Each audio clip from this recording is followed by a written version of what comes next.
concerns about this. If out of that process came a stronger ordinance, what's the downside of that checks and balance? Since the system allows for judicial review, no matter what the council ultimately does, what's the ultimate downside in having a federal judge have the final say, particularly if it results in a strengthening of the ordinance? The financial cost of litigation lasts for years and years and years and years. When you have groups like ours who are willing to engage with the city, who are trying to work with you to figure out what a good ordinance looks like or what better policy looks like, because I don't actually think that this ordinance can be fixed. When we've got groups like us that are willing to work with you, I think it's better for us all to be partners. We don't need to be, you know, like head to head. I think we can be working together collaboratively to try to figure out something that that doesn't end us up in court fighting each other there. Thank you. That's helpful. Yeah. Commissioner Daly. I do have some questions, but I would need the chief and the city attorney to come back to the Certainly. table. Great. Thank you very much for your testimony. Appreciate it. Welcome.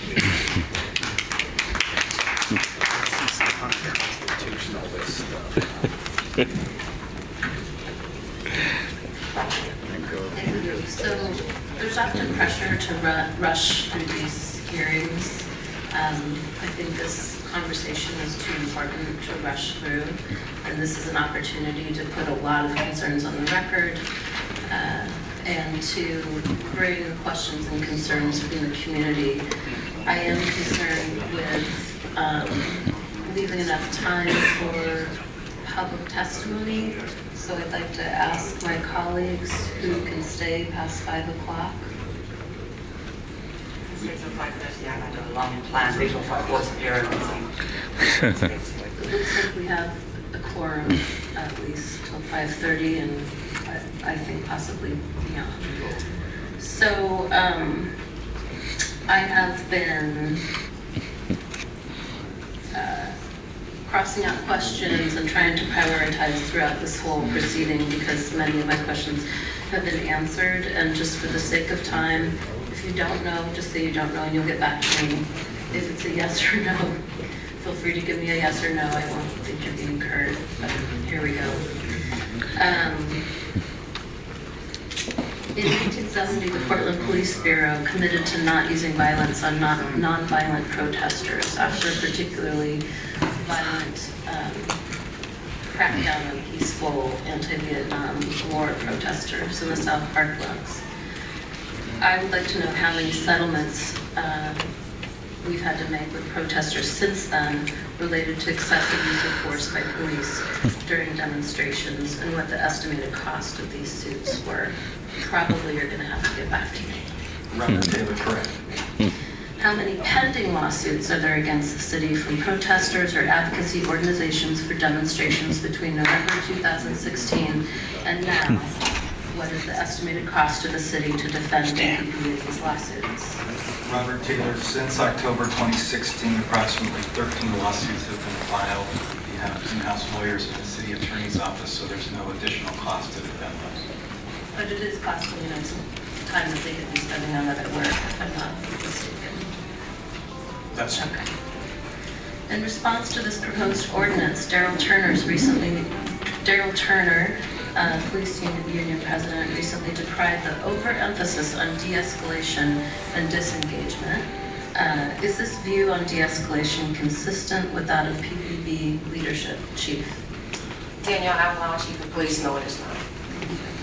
How should we reconcile PPB's stated commitment to de-escalation with the numerous injuries we've witnessed on our streets, of which the most serious appear to be at the hands of the police?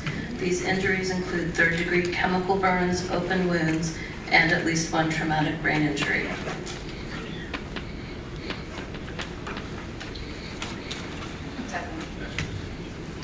Robert Taylor, I would be happy to answer that. One of the goals of the ordinance is to try to manage these events in advance, so the police do not have to manage them the day of. And I think that's where August 4th is a good example of things that did not go well for anybody. Okay.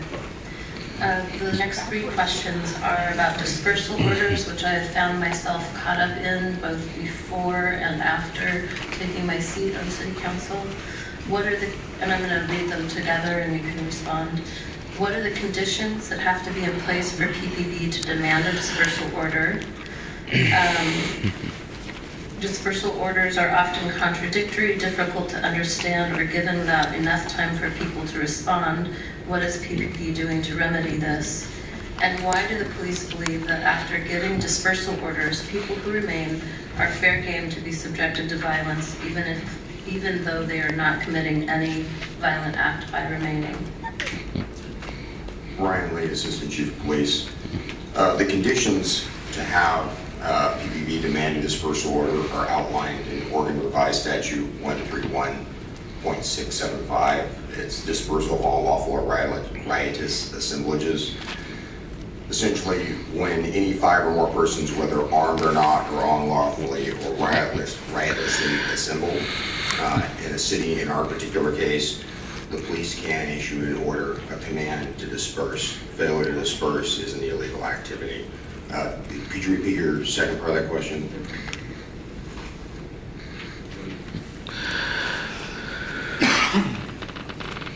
What is PPB? I mean, okay, so I understand we have the law, but it's incredibly difficult to get hundreds, if not thousands of people to disperse in a timely manner or to effectively communicate the instructions to them.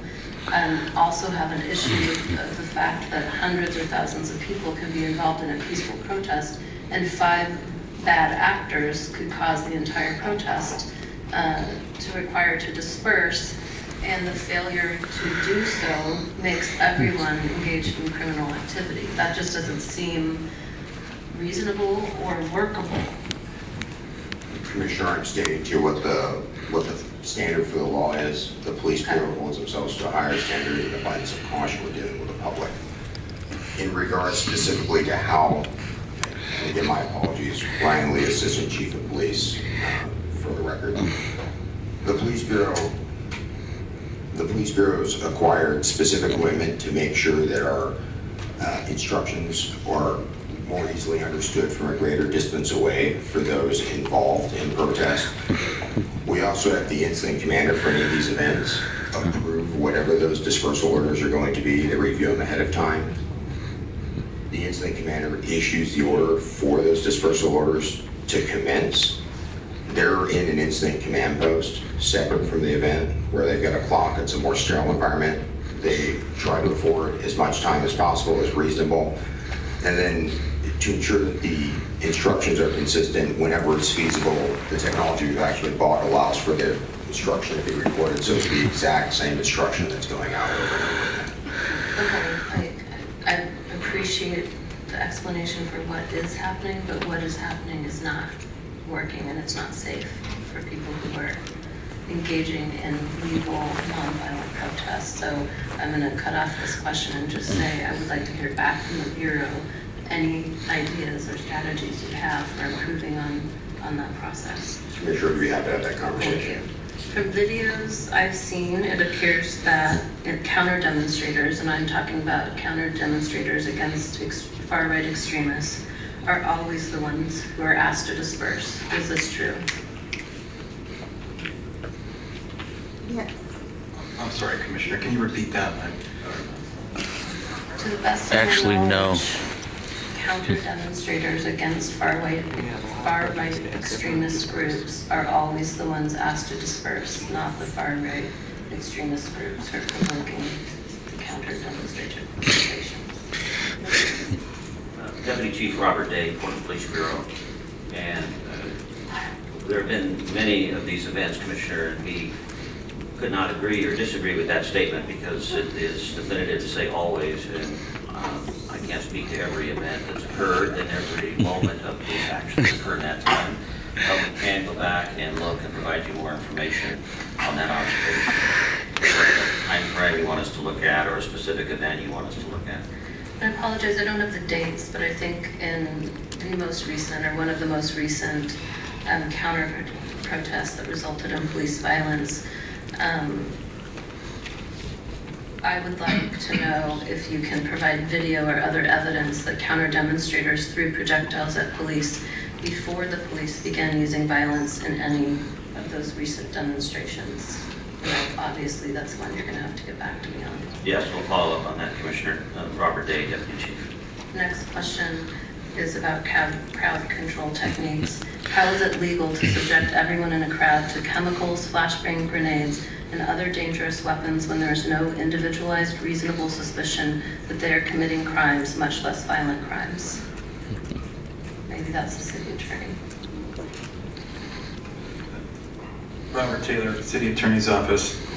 The police have said that they're going to review the use of those ordinances in response to the August 4th demonstration. I think that's a good legal question that we'd be happy to get back to you on. Thank you. The next series of questions is about perceived PPB bias. Portlanders have sustained countless injuries at the hands of Portland Police Bureau, but I can't recall any instances of protesters from Patriot Prayer, Proud Boy, or other right-wing extremist groups being seriously injured by police. Is this accurate? If so, how do you explain this unequal application of force? Robert Day, Deputy Chief, Portland Police Bureau. At this time, I can't speak to who has or has not been injured. So it will once again require some follow-up on our part to look at who's come forward, express that, and take it. How would you explain the perception which has been reported in the media that PPB see Patriot Prayer and Proud Boys and other right-wing extremist groups as more mainstream than Portlanders who engage in counter-protests? Robert Day, Portland Police Deputy Chief. That's an assumption that I can't speak for the people either making the assumption or gaining the perception, I should say, and I can't certainly speak on behalf of every member of the organization in that regard. Last summer, Portland activists were kettled and forced to provide ID. I still don't understand why this happened. Can you help us understand why it happened? And has PPB ever recorded identification information from the Patriot Prayer or Proud Boy or other right-wing extremist groups in this manner? Robert Taylor, City Attorney's Office. That event is currently the subject of litigation. Okay. The police turning their backs to the right-wing extremist groups and lining up facing protesters was raised earlier today. And the perception in the public is that the police is actually defending the right-wing protesters. So I'm not asking for an explanation right now, but I'm asking if you can come up with a better strategy so Portlanders... That's a brain-warped question right there. Don't feel that our own police bureau is lining up against that. Robert Taylor, City Attorney's Office. That's certainly a concern that has been addressed by others or raised by others. And part of the goal of this ordinance is to announce rules in advance so that folks can go to areas where they can demonstrate safely so we can avoid that situation like August 4th, where one group announces they're coming, another group comes to counter-demonstrate, and then the police are lined up in the middle of the road to keep the groups apart. That is not a good situation for anybody involved. And this ordinance would give the police commissioner the ability to designate areas where people can go safely so we don't have that problem you've identified. So I know that our policies have to be content neutral, but I don't have to be content neutral. And I'm just going to say that right-wing extremists pose a greater threat to our security and to our city than ISIS, let alone left-wing counter-protesters. Homeland Security, not an organization I expect to be in agreement with very often, wanted to include alt-right extremism in their domestic terrorism initiatives, but Republicans shut it down because they called it an attack on conservatism, and it was watered down so local police don't track or ID members of these groups in the same way. can the Portland Police Bureau explicitly and unequivocally state that Patriot Prayer, Proud Boys, and similar right-wing extremist organizations are the real threat to our public safety? You're in a position of chief outlaw, Portland Police Bureau. I've stated this before because I've even been asked to pick a side. You're in a position as an elected official to do that. Given that I am not, in the Portland Police Bureau, we are not a political body. We are not in a position to do that. We focus on behaviors. Okay. Interesting. During the August 4th protest, my understanding was there were weapons checkpoints because of the threat of gun violence. Yet media reports indicate that the Proud Boys and Patriot Prayer were able to breeze by these checkpoints. Can you explain